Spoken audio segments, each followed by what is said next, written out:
Tulsa King Season 3 continues the new battle for power, wealth, and status between Dwight and the Dunmires, but does so with an uninspired pace in Episode 4, Staring Down the Barrel.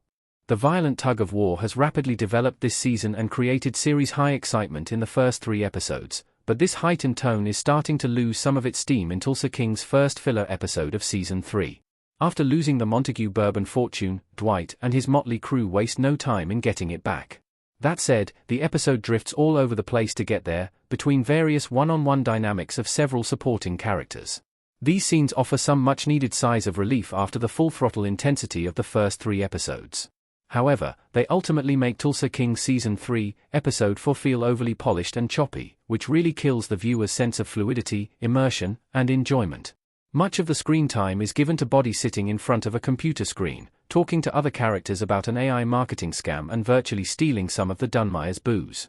There's been a lot of noise around Tyson's character becoming more unserious and unlikable this season, but his realization that his father once ran with a crew was a clever note to bring them closer together.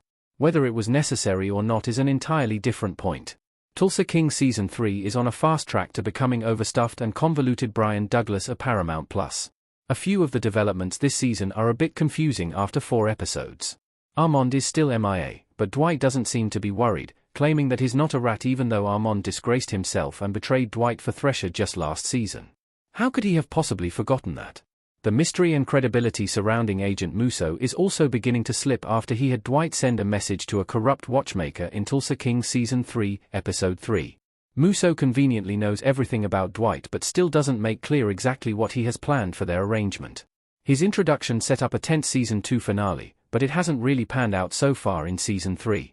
Tulsa King's ensemble cast has grown and expanded with Season 3, retaining several Season 2 supporting characters and creating a more epic scale for the series than ever before. That may not end up being in the show's best interests, however, as the focus has greatly shifted from being mostly on Dwight during the first 2 seasons to being spread out among a variety of characters, some less compelling, which may discourage some viewers. Tulsa King Season 3 is becoming more like Yellowstone with its expansion model, but the increased roles of the supporting characters are arguably not all that entertaining or convincing. In fact, character arcs for several characters, such as Tyson and Margaret, end up feeling forced and driven by unexpected personality changes and uncertain motivations. It all feels overly scripted and removes the human element from these characters, which makes them sound more like soapy caricatures. The latest Tulsa King episode feels lazy and uninspired compared to previous seasons. Brian Douglas of Paramount+. The Dunmires came out hot to start out Tulsa King Season 3 after burning Theo Montague alive in his own house and beating the hell out of Tyson.